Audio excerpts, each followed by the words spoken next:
I have to give you an early congratulations on this Gospel Music Hall of Fame induction. Oh, wow. Yeah. That's coming up this year. Well deserved. Thank you, man. And again, love to see how God is working. For you, is there something that you are most proud of with this accomplishment? In the gospel music space, Mm-hmm. it would have to be the whole Mary, I'm gonna say world, the Mary ecosystem. They have their own Yeah. thing happening, but to be a part of creating that was because you got to think before that I had never done anything in gospel. Really? Yeah, I grew up in church, but professionally I started at Death Row Records. Yeah, I started at Death Row, and then I think right after Death Row was I started doing R&B. I did a bunch of Drew Hill and stuff like Yeah. that. And Mary was the first gospel thing I had ever done professionally Wow. as a producer.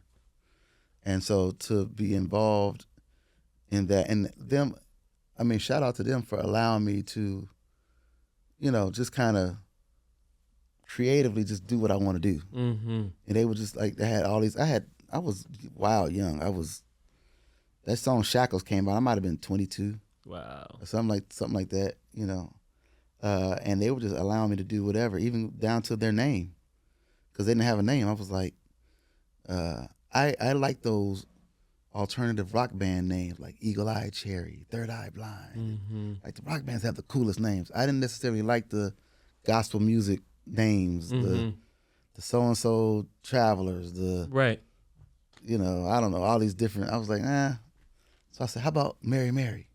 He was like, what? Well, I mean, it's a religious Mary. It's Mary in the Bible.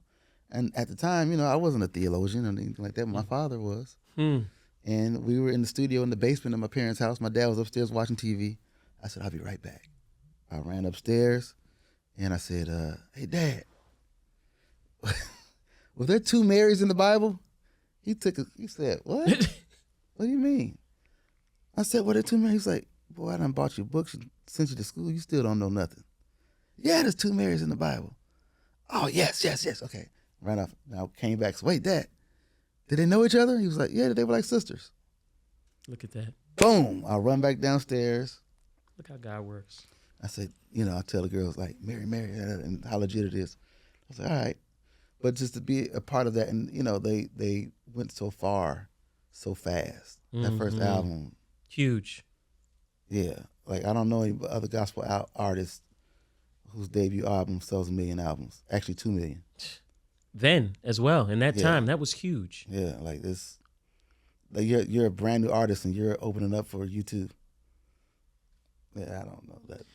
As you tell this story, I think back to how you even started this conversation when you talked about culture and how the culture of the home was so influential for you and how you then went out into the world.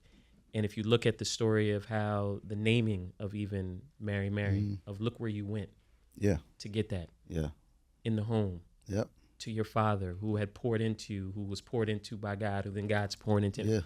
Like, it's such a strong correlation to the impact of strong cultures, foundations, and why it's so necessary to preserve these things and nurture them in such a way. And just listening again to the story, it brought it full circle of the why. And so, I had no clue that was your first professional gospel project, and now we're talking about you being inducted into the Hall of Fame. But then I also look back at you've done some of my most favorite songs on the R&B hip hop side, especially with Ye in particular, and one of which, and look how it all comes back again, Sunday Service. Oh man. I mean, every performance from me that I've ever gone to, probably some of the top live performances I've ever been to in my life. And I've been blessed to go see a number of people. I mean, Stevie, Jay, all these different people. But Sunday Service was different. Talk about that process and that working with Kanye on that, and how that brought a whole nother realm of things for you in this space. Well, when you talk about cultures too, Kanye sort of, I would say, a lot of people say he started doing gospel. I said no. For a time, he commandeered the gospel space, like in a powerful way, and because of who he is and the light that he had on him, he shed up this bright light on not just gospel music, but at the time you got to think about this. Choir music was pretty much dead.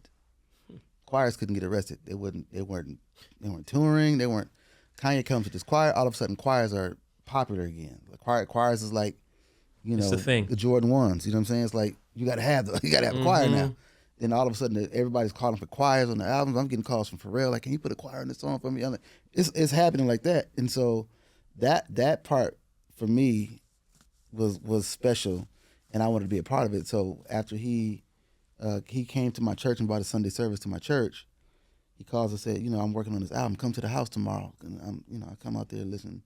I said, I got something for you. So we started working. I did the single on that album, his Jesus is King album, called God Is. And, it's crazy going from working with him I worked with him on his Late Registration album, on his Graduation album, and most recently on the Donda, but watching him doing this Sunday service, Jesus is King album, was a different Kanye. He wasn't the, I don't want to say cocky, but the confident, like when we did Late Registrations, I will never forget, we're in a room, he's doing interviews just like this. He's saying stuff like, this is for Late Registration. You really want to take moments like this in when I'm talking about this album, because this is like watching Michael Jackson talk about Thriller before it happened. And this is how he's talking. Exactly. That's how he's talking. But with the Jesus is King album, he's not that Kanye at all. Different cat, very humble, very like, man, this is not my lane. So, and I'd never seen him be like that, but it was still successful. And I say he commandeered the gospel space because if you look when his album came out, because, streaming is a big part of the charts. I think he had all top 10 slots. It was all Kanye. Oh, right. On the gospel? On the gospel chart. And it was Kanye West. Kanye West. Nobody else. I'm talking about the biggest gospel stars in the world. Nobody can crack the top 10 while he was there. Which is easy to do, Consider, okay, say like when we were selling CDs back in the day, right? Say like this is 1997. And to go number one, when you release an album in the mainstream space, Mary J releases an album, she sells 700,000 the first week. Oh, she's number one. In gospel, back then even, you sell 5,000 the first week, you're number one.